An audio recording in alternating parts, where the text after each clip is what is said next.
నమస్కారం. సుఖీభవకు స్వాగతం. ఈ రోజు సుఖీభవలో పసిగొంతులో అడ్డంకి, పెను ప్రమాదం. హృద్రోగులు అదే పనిగా కూర్చోకండి. ఈ పరీక్షతో ప్రోస్టేట్ క్యాన్సర్ గుట్టురట్టు, హార్మోన్ మాత్రలతో అధిక బరువు ముప్పు, ఇంకా హెల్త్ టిప్. ఎదుగుతున్న వయసులో పిల్లలు ఇల్లంతా చుట్టబెట్టేస్తూ ఉంటారు. చేతికి అందిన వస్తువునల్లా నోటిలో పెట్టుకుంటూ కొరకడానికి ప్రయత్నిస్తూ ఉంటారు. కొన్ని సందర్భాల్లో చిన్న చిన్న వస్తువుల్ని సైతం మింగేస్తూ ఉంటారు. ఇలాంటప్పుడు మింగిన వస్తువులు గొంతులో అడ్డం పడి పరిస్థితి పిల్లల ప్రాణాల మీదకు వస్తూ ఉంటుంది. మరి ఇలాంటి సందర్భాల్లో తల్లిదండ్రులు ఏం చేయాలి? గొంతులో ఇరుక్కున్న వస్తువుల్ని చేతులతో గాని ఇతర వస్తువుల సహాయంతో గాని బయటకు తీయడానికి ప్రయత్నించవచ్చా? పసిగొంతులో ఏవైనా అడ్డంగా ఇరుక్కున్నప్పుడు ఏం చేయాలో, ఏం చేయకూడదో ఇప్పుడు తెలుసుకుందాం. చిన్నపిల్లలు కాస్త దోగాడడం, నడవడం ప్రారంభించారంటే ఇక ఒక్కచోట కుదురుగా ఉండరు. పైరగాలిలా పరుగులు తీస్తారు, సెలయేటిలా పరవళ్లు తొక్కుతారు, ఉప్పెనలా ఊరు వాడ చుట్టబెట్టేస్తారు. వాళ్లని ఆపడం ఎవ్వరి తరమూ కాదు. అందుకే బాల్యంలో పిల్లల విషయంలో పెద్దలు ఏమాత్రం ఏమరపాటుగా ఉన్నా ఏదో ఒక అఘాయిత్యం చేసుకుని మరీ కళ్ల ముందు ప్రత్యక్షమవుతారు. బాల్యంలో చిన్నారులకు తెలుసుకోవాలనే ఆసక్తి, కోరిక, కథన కుతూహలం చాలా ఎక్కువ.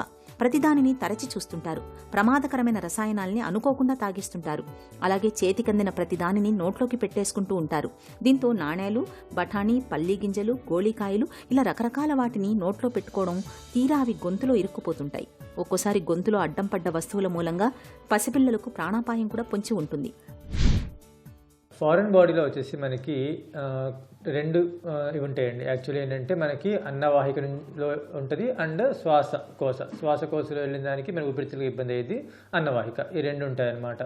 సో దీంట్లో ఫారెన్ బాడీ ఆస్పిరేషన్ కూడా మనకి 2 types, inorganic cause and organic cause అంటాం.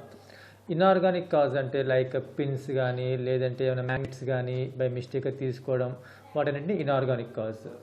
అదే ఆర్గానిక్ కాజ్ అంటే మనకి లైక్ పీనట్స్, దాని తర్వాత గ్రౌండ్ నట్స్, దాని తర్వాత ఏమన్నా బ్లాక్ గ్రామ్ ఇలాంటివి అంటే బై మిస్టేక్ తీసుకొని వాళ్ళకి శ్వాసకోశ మనకి ఇబ్బంది పడడం లేదంటే గొంతులో అడ్డుపడడం అనేవి చూస్తూ ఉంటాం సహజంగా.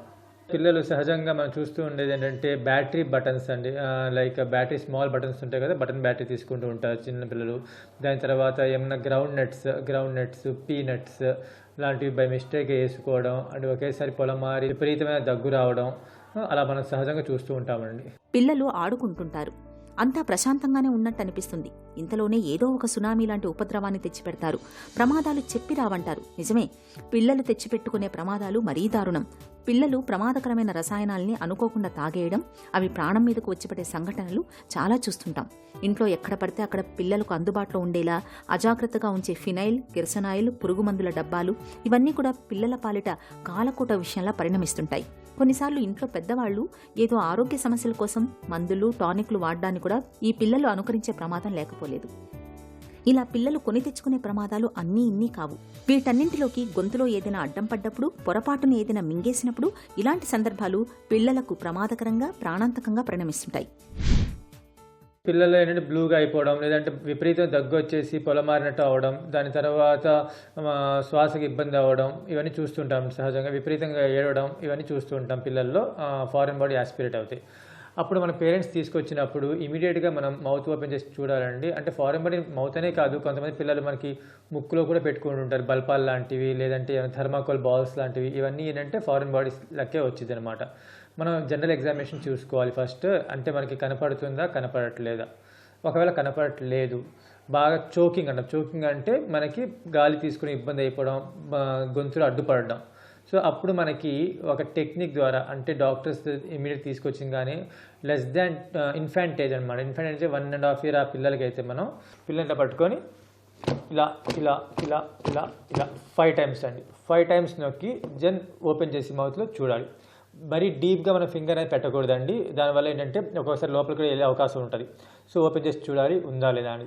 ఇంకో టెక్నిక్ లేదంటే మనం పిల్లోని ఇట్లా రివర్స్ చేసి ఇలా పట్టుకొని గట్టిగా 5 times చేసి దెన్ టర్న్ చేసి మౌత్లో ఉంటే తీసేయాలి. ఇలా చేయడం వల్ల ఏంటంటే మనం ప్రెషర్ ఇవ్వడం వల్ల మోస్ట్లీ ఏంటంటే ఏమన్నా ఫారెన్ బాడీ గొంతు దగ్గర అడ్డుంటే ఇమీడియట్గా బయటకు వచ్చేసింది. అదే కనుక ఒకవేళ పెద్ద పిల్లలు లైక్ 5 years తర్వాత పిల్లలు ఉన్నారనుకోండి, ఇలా గట్టిగా ప్రెషర్ ఇవ్వడం వల్ల మౌత్లో నుంచి బయటకు వచ్చేసి. ఈ 2 టెక్నిక్స్ వల్ల మనం most of the times foreign బాడీని మనం గొంతు దగ్గర, గొంతు కొంచెం కింద ఉంటే మాత్రం తీసేయవచ్చండి. అండ్ ఒకవేళ ఇలా అవ్వలేదు, ఫారిన్ బాడీ రాలేదనుకోండి, మనం ఇమీడియట్గా హాస్పిటల్ తీసుకెళ్ళి హాస్పిటల్ ఎమర్జెన్సీ డిపార్ట్మెంట్లో చూపిస్తే దానికి మనకి 3 డిపార్ట్మెంట్స్ ఉంటాయండి. లైక్ అవసరమైతే ఎనస్థీషియా ఒకటి, పిల్లల డాక్టరు, లేదంటే పీడియాట్రిక్ సర్జన్, ఈఎన్టీ సర్జన్, వాళ్ళు చూసి మనకి గొంతులో ఉందా, లేదంటే మనకి లంగ్స్ దగ్గర బ్రాంక్యూల్స్ కానీ, లేదంటే మనకి ట్రెకియాలో ఉంటే మాత్రం కొంచెం మత్తు ఇచ్చుకొని డైరెక్ట్గా స్కోప్ నుంచి తీసేస్తారు. సో దీనివల్ల ఏంటంటే మనకి ఫారిన్ బాడీ అనేది తీసేయవచ్చు. పిల్లలకు గొంతులో ఏదైనా అడ్డం పడి ఇరుక్కుపోయినప్పుడు ముందుగా మనం పిల్లల వీపు మీద, పొట్ట భాగంలో తగినంత ఒత్తిడిని కలిగించడానికి ప్రయత్నించాలి. వెనక భాగంలో నిల్చుని వీపు పై భాగంలో 2 చేతులతో చరిచినట్లుగా గట్టిగా కొట్టాలి. ఇలా చేయడాన్ని బ్యాక్ బ్లోస్ అని పిలుస్తారు. ఇలా 5 పర్యాయాలు చేయాలి. అలాగే పొట్టపై, బొడ్డు పై భాగంలో, పక్కటెముకలకు కింది భాగంలో పిడికిలి బిగించి గట్టిగా కొట్టాలి. ఇలా చేయడాన్ని అబ్డామినల్ థర్డ్స్ అని పిలుస్తారు. ఇలా 5 సార్లు బ్యాక్ బ్లోస్ని, 5 సార్లు అబ్డామినల్ థర్డ్స్ని మార్చి చేయడం వల్ల షాంపెన్ బాటిల్ నుంచి వెలుపలకు తన్నుకొచ్చే రబ్బరు మూతలాగా గొంతులో ఇరుక్కున్న వస్తువు బయటకు వచ్చే అవకాశం ఉంటుంది.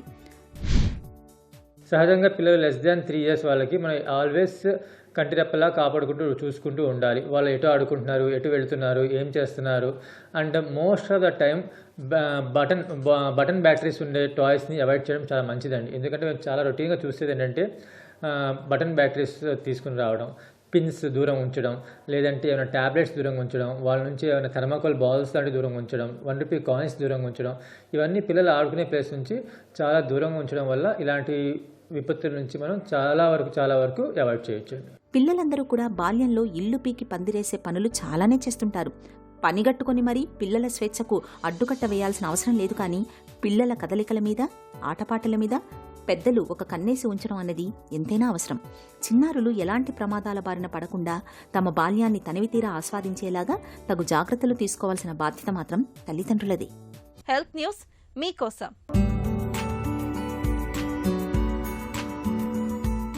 హృద్రోగులు, ఛాతి నొప్పితో ఆస్పత్రి పాలైన రోగులు నిత్యం గంటల తరబడి కూర్చోవడం వారి ఆరోగ్యానికి ఏమంత మంచిది కాదని ఒక తాజా అధ్యయనం హెచ్చరిస్తుంది.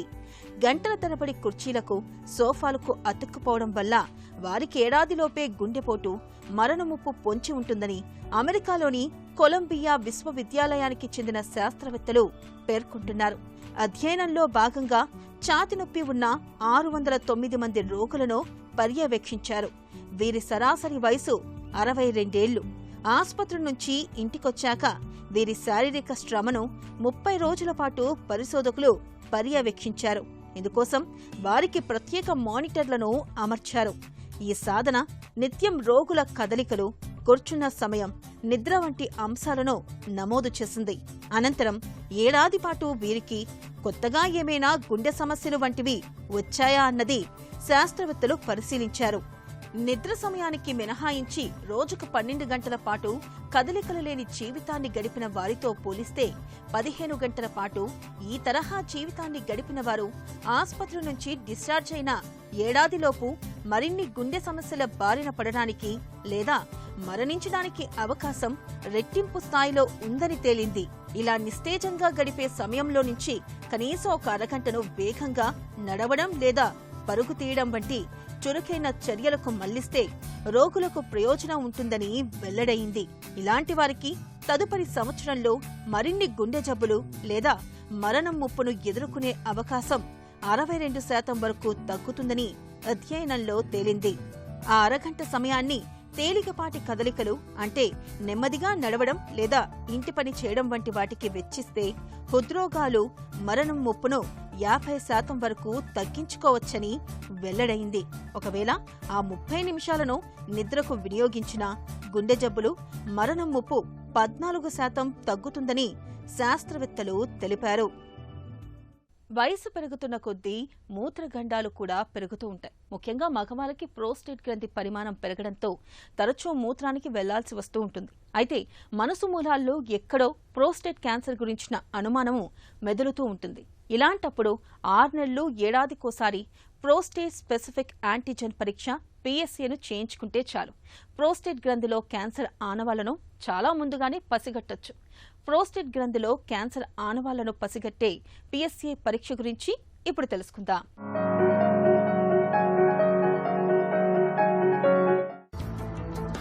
ప్రోస్టేట్ క్యాన్సర్ జీవితపు ఆఖరి మజిలీలో పురుషుల పాలిట ప్రాణాంతకంగా పరిణమిస్తూ ఉంటుంది.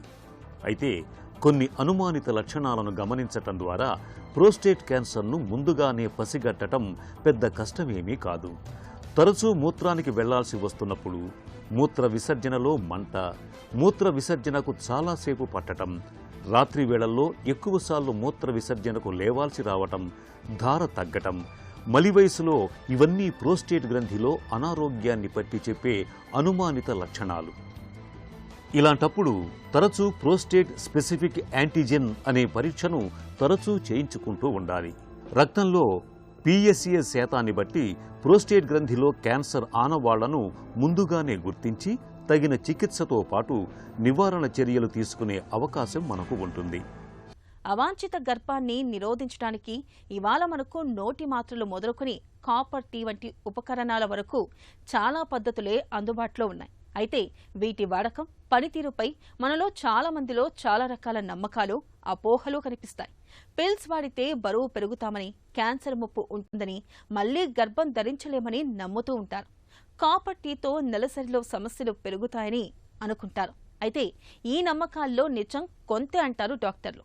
కుటుంబ నియంత్రణ పద్ధతులపై ప్రచారంలో ఉన్న నమ్మకాలు, వాటిలోని నిజానిజాల గురించి డాక్టర్ని అడిగి ఇప్పుడు తెలుసుకుందాం. గర్భ నిరోధానికి నోటి మాత్రలు వాడితే బరువు పెరుగుతారా? మనము ఓసీ పిల్స్ అన్నవి మేము ఎక్కువగా ఇచ్చేది ఏంటంటే కాంట్రసెప్షన్కి తక్కువగా ఇస్తాను. ఇన్ మై ప్రాక్టీస్ అట్లీస్ట్ కాంట్రసెప్షన్కి తక్కువగా ఇస్తాను.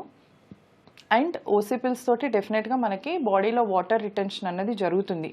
తద్వారా వాళ్ళకి హెడేక్స్ రావడము, మైగ్రేన్ అటాక్స్ రావడము, బరువు పెరగడము, కొందరికి పింపుల్స్ రావడము, కొందరికి పింపుల్స్ తగ్గడము, హెయిర్ ఫాల్ అన్నవి ఉండడం, ఇట్లాంటివన్నీ జరుగుతూ ఉంటాయి. So it is again subjective. ఒక పర్సన్కి అన్నీ ఇలా ఉండాలని లేదు. ఒక పర్సన్కి హెడేక్ వస్తే ఇంకొక పర్సన్కి వెయిట్ గెయిన్ ఉంటుంది, ఇంకో పర్సన్కి పింపుల్స్ వస్తే ఇంకో పర్సన్కి హెయిర్ ఫాల్ ఉంటుంది, కొందరికి 2-3 కలిపి కూడా సిమ్టమ్స్ లాగా ఉండొచ్చు అనమాట. And no drug is safe, no drug is 100% safe.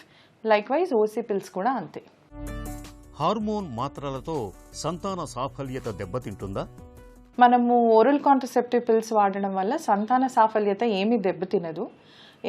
It will only help. ఇంకా చూసుకుంటే కనుక ఈ ఓసీ పిల్స్ అన్నది కొంచెం కొందరికి PCOD ప్రాబ్లం వల్ల, లేకపోతే ఓవర్ బ్లీడింగ్ ప్రాబ్లం వల్ల ఎక్కువ, లేకపోతే ప్రీమెచ్యూర్ ఓవేరియన్ ఫెయిల్యూర్ ఇలా ఉన్న వాళ్ళకి ఎక్కువగా HRT ఇస్తూ ఉంటాము.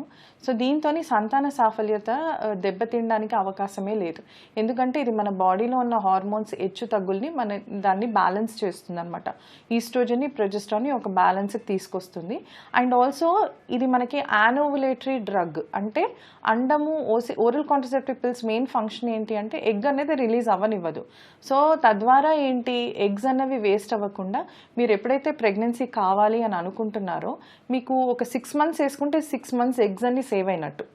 సో అట్లా AMH అన్నది కూడా మీకు ఇంకా దాన్ని సేవ్ చేస్తుందే తప్ప ఎటువంటి కోణంలో కూడా మనకది సంతాన సాఫల్యతనైతే మనకి దెబ్బతీయదు.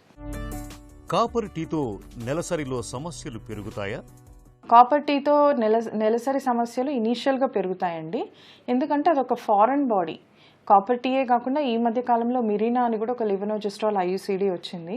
సో మనకి దీంతో ఏంటి అంటే ఈ మిరీనా కానీ కాపర్ టీ కానీ, కాపర్ టీతో ఎక్కువ మెనరేజియా చూస్తాము పెట్టాక. ఒక ఫస్ట్ 3 cycles బ్లీడింగ్ అన్నది చాలా గడ్డలుగా పోతుంది. సో పేషెంట్స్ కన్ఫ్యూజ్డ్గా వస్తారు, మేడం ఓవర్ బ్లీడింగ్కి కాపర్ టీ పెట్టారు, దాంతో ఇంకా మనకి తగ్గలేదు కానీ పెరుగుతుంది అని అంటారు. ఇక్కడ కాపర్ టీ అంటే లివెనోజెస్ట్రాల్.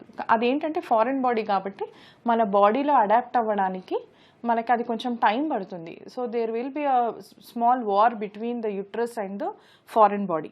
సో గర్భసంచికి ఆ ఫారెన్ బాడీకి ఒక అండర్స్టాండింగ్ రావడానికి టైం పడుతుంది. ఆ ప్రాసెస్లో మనకి అధిక రక్తస్రావం అన్నది జరగడం సహజం. సో అలా అవ్వకుండా కూడా పెట్టిన వెంటనే కొంచెం ఓరల్ ప్రొజెస్ట్రాన్ సపోర్ట్ కూడా పెడితే పేషెంట్కి ఇట్లాంటి ప్రాబ్లమ్స్ ఉండవన్నమాట. అంతేకాకుండా అది ఫారెన్ బాడీ కాబట్టి మనకు అది కొందరి యూట్రస్ యాక్సెప్ట్ చేయదు. సో అది బయటికి కూడా రావచ్చు, ఎక్స్పల్షన్ కూడా రావచ్చు. కొందరికి ఇన్ఫెక్షన్ రావచ్చు. And it is not 100% safe copper tea అన్నది. ఇట్ ఈస్ లైక్ మనకు ఒక 1 to 2% ఎక్టోపిక్ ప్రెగ్నెన్సీ కూడా వచ్చే ఛాన్స్ ఉంటుందన్నమాట. ఎక్టోపిక్ ప్రెగ్నెన్సీ అంటే నాట్ ఇన్ ద యూట్రస్, గర్భసంచిలో కాకుండా ట్యూబ్స్లో, ఓవరీలో ఇంకెక్కడన్నా మనకి ప్రెగ్నెన్సీ అనేది రావడం జరుగుతుందన్నమాట. ఆ కాపర్ టీ వల్ల దానికి ఉండే థ్రెడ్స్ వల్ల మనకి ఆ థ్రెడ్స్ నుంచి ascending infection into the uterus అనేది జరుగుతుంది. ఆ థ్రెడ్స్ ఏవైతే ఏలాడుతూ ఉంటాయో యోనిలో, దాని నుంచి ఇన్ఫెక్షన్ అనేది గర్భసంచికి సోకే అవకాశాలు ఉంటాయి అన్నమాట. సో డెఫినెట్గా కాపర్ టీ తర్వాత పెట్టాక ఒక 3 to 6 months అడాప్టేషన్ ఫేజ్ అన్నది అయితే ఉంటుంది. సో అడాప్టేషన్ ఫేజ్లో మనం ఎటువంటి యాంటీబయాటిక్స్ వాడాలి, ఎటువంటి ప్రొజెస్ట్రాన్స్ వాడాలి అన్నది మీరు గైనకాలజిస్ట్తో తరచూ టచ్లో ఉంటే డెఫినెట్గా మీకు దాంతో బెనిఫిషియల్గానే ఉంటుందన్నమాట. నోటి మాత్రల్ని ఎక్కువ కాలం వాడకూడదా? ఓసీ పిల్స్ అన్నవి మనకి లో డోస్ నుంచి హై డోస్ ఉంటాయన్నమాట. Low dose OC pills are always the best. అది కొంచెం ఎక్కువ కాలం వాడినా కూడా మనకేమీ ప్రాబ్లం ఉండదు. కాకపోతే హై డోస్ ఓసీ పిల్స్ వాడడం వల్ల మన రక్తంలో చిక్కదనం అన్నది పెరిగి మనకి థ్రాంబస్ ఫార్మేషన్ అన్నది జరగచ్చు. అందులో ఎండాకాలంలో మనం డీహైడ్రేటెడ్గా ఉన్నప్పుడు, లేకపోతే నార్మల్గా కూడా డీహైడ్రేషన్లో ఉన్నప్పుడు ఓసీ పిల్స్ బీపీ ఉన్నవాళ్ళు, లేకపోతే ఒబిసిటీ ఉన్నవాళ్ళు, లేకపోతే ఫ్యామిలీ హిస్టరీ ఆఫ్ కోయాగులేటివ్ డిజార్డర్స్ అంటే బ్లడ్లో కొన్ని ప్రాబ్లమ్స్, డిసీజ్ ఉండే ఫ్యామిలీ హిస్టరీ కనుక ఉంటే అలాంటి వాళ్ళలో స్ట్రోక్ కానీ, థ్రాంబోసిస్ కానీ, ఇంటెస్టైనల్ థ్రాంబోసిస్ కానీ మనకి జరిగే అవకాశాలు అయితే ఉంటాయి. సో అందుకనే మనము ప్రిస్క్రైబ్ చేసేప్పుడు పేషెంట్ వెయిట్ ఏంటి, పేషెంట్ ఫ్యామిలీ హిస్టరీ ఏంటి, సో ఆ ప్రిస్క్రిప్షన్ అనేది పేషెంట్ టు పేషెంట్ అనేది వేరీ అవుతుంది అనమాట. పేషెంట్కి హార్ట్ ప్రాబ్లమ్స్ ఏమన్నా ఉన్నాయా, బీపీ ప్రాబ్లం ఏమన్నా ఉందా, షుగర్ ఉందా, ఒబెసిటీ ఉందా, ఇవన్నీ మనం చెక్ చేసుకొని పేషెంట్కి లో డోస్ ఓసీపీలు అయితే సేఫ్టీయా, లేకపోతే హై డోస్ ఓసీపీలు అయితే సేఫ్టీయా, ఏది అవసరం అన్నది ఒక ప్రాపర్ హిస్టరీ తర్వాతే మనం ఇవ్వగలం. నోటి మాత్రలతో రొమ్ము క్యాన్సర్ వస్తుందా? నోటి మాత్రలతో కొన్ని క్యాన్సర్లు తగ్గితే కొన్ని క్యాన్సర్లు పెరుగుతాయి. అందులో పెరిగే వాటిల్లో రొమ్ము క్యాన్సర్ ఒకటి, లివర్ క్యాన్సర్ ఒకటి, అంతేకాకుండా సర్వైకల్ క్యాన్సర్ ఒకటి. ఆల్రెడీ పేషెంట్కి కనుక హెచ్పివి వైరస్ అటాక్ అయ్యింది అంటే ఇది ఇంకా అడిటివ్ ఎఫెక్ట్ ఉంటుంది. అందుకే ఎంతకాలం వాడాలో అంతకాలం వాడాలి. పోతే ఇవి పెరిగే క్యాన్సర్లు అయితే తగ్గే క్యాన్సర్లు కూడా ఉన్నాయన్నమాట. Like endometrial cancer, ovarian cancer and also colorectal cancer. Endometrial అంటే గర్భసంచి క్యాన్సరు, అండాశయం క్యాన్సరు అండ్ పేగుల క్యాన్సర్, ఇవి తగ్గే అవకాశాలు ఉంటాయి. రొమ్ము క్యాన్సరు, లివర్ క్యాన్సరు, గర్భసంచి ముఖద్వార క్యాన్సర్లు పెరిగే అవకాశాలు ఉంటాయి. బిడ్డకు పాలిస్తున్న కాలంలో గర్భం వచ్చే అవకాశం ఉండదా? బిడ్డకు పాలిచ్చే తల్లుల్లో కొందరికి పీరియడ్స్ అన్నవి వెంటనే వస్తాయి, కొందరికి పీరియడ్స్ రావు, కొందరికి 10 నెలలు కూడా రావు, కొందరికి 2 సంవత్సరాలు తల్లిపాలు ఇస్తుంటే 2 సంవత్సరాలు కూడా పీరియడ్ రాదు. దీన్నే లాక్టేషనల్ ఎమెనోరియా అంటారు. డజంట్ మీన్ ఎగ్ రిలీజ్ అవ్వదు అని. మీకు ఎంత పీరియడ్ రాకపోయినా కూడా అండాశయం అది చేసుకునే పని అది చేసుకుంటూనే ఉంటుంది అనమాట. దాని నుంచి అండం ఉత్పత్తి అవ్వచ్చు, అవ్వకపోవచ్చు. సో అందుకనే ఎప్పుడు కూడా కేర్ఫుల్గా ఉండాలి. సడన్గా కొంతమంది పేషెంట్స్ వస్తారు, వచ్చేసి మేడం నేను పాలు ఇస్తున్నాను, నాకు ఒక రకంగా ఉంది, వికారంగా ఉంది, ఏదో ప్రెగ్నెన్సీ సిమ్టమ్స్ లాగా ఉన్నాయి అన్న వాళ్ళకి మేము యూపీటీ చేస్తే పాజిటివ్ వస్తుంది. సో వాళ్ళు ఎప్పుడు ప్రెగ్నెంట్ అయ్యారు అన్నది కూడా వాళ్ళకి అవగాహన ఉండదన్నమాట. అందుకనే కాంట్రసెప్షన్ వాడడం అన్నది ఇంపార్టెంట్. ఈవెన్ డ్యూరింగ్ బ్రెస్ట్ ఫీడింగ్లో కూడా తల్లిపాలిస్తున్నప్పుడు కూడా కాంట్రసెప్షన్ వాడడం ఇంపార్టెంట్. అయితే ఎటువంటి కాంట్రసెప్షన్ వాడాలి? అయితే కాండం వాడచ్చు. కాండం కూడా 100% ఏం కాదు, 10% ఫెయిలియర్ రేట్ అన్నది ఉంటుంది. అయితే ఇంకొకటి కాయిటస్ ఇంటరప్టస్ అంటాము. కాయిటస్ ఇంటరప్టస్ అంటే కాండం లేకుండా కలుసుకోవచ్చు, కాకపోతే ఆ వీర్యాన్ని బయటపడేస్తారనమాట. ఇది కూడా 100% అంటే ఇది కూడా 100% కాదు. ఆ వీర్యం వచ్చే ముందు మనకి సెమినల్ ఫ్లూయిడ్ అని ఉంటుంది, అందులో కూడా కొన్నిసార్లు స్పర్మ్స్ ఉండే అవకాశాలు ఉంటాయి. ఇది అందరికీ జరుగుతుందా అంటే, ఆ ఫెయిలియర్ అన్నది అందరికీ జరుగుతుందా అంటే అందరికీ ఏం జరగదు, ఎక్కడో కొందరికి జరుగుతుంది. అంటే ఇప్పుడు మనం 100లో కనుక తీసుకుంటే 5 to 10, ఆ 5 to 10 వచ్చిన వాళ్ళకైతే అది 100% అన్నది అయితే జరుగుతుంది అనమాట. గర్భనిరోధక మాత్రలతో సుఖవ్యాధుల నుంచి రక్షణ లభిస్తుందా? గర్భనిరోధక మాత్రల నుంచి సుఖవ్యాధుల నుంచి అయితే ప్రొటెక్షన్ అయితే ఉండదండి. ఇదేంటంటే ఓన్లీ హార్మోన్స్ని హ్యాండిల్ చేస్తుంది, అంతేగాని మనకి సెక్షువల్గా ట్రాన్స్మిట్ అయ్యే డిసీజెస్ని అయితే దానికి ప్రొటెక్షన్ అయితే ఉండదు. అయితే సెక్షువల్లీ ట్రాన్స్మిటెడ్ డిసీజెస్ రాకుండా ఎటువంటి ప్రొటెక్షన్ తీసుకోవాలి అంటే కాండమ్ అన్నది మనకు హెల్ప్ చేస్తుంది. ఫీమేల్ కాండమ్ అయినా మేల్ కాండమ్ అయినా. కాకపోతే మనకు మార్కెట్లో ఎక్కువగా అవైలబుల్ ఉన్నాయి అయితే మేల్ కాండమ్స్. సో మీకు సుఖ వ్యాధులు రాకుండా కాంట్రసెప్షన్ కూడా కావాలి అనుకుంటే 10% ఫెయిలియర్ రేట్ రిస్క్తోని మీరు కాండమ్ అన్నది వాడచ్చు.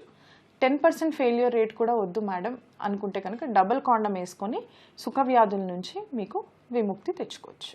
కుటుంబ నియంత్రణ కోసం వాడే పిల్స్, కాపర్ టీ వంటివి చాలా వరకు సురక్షితమైనవే.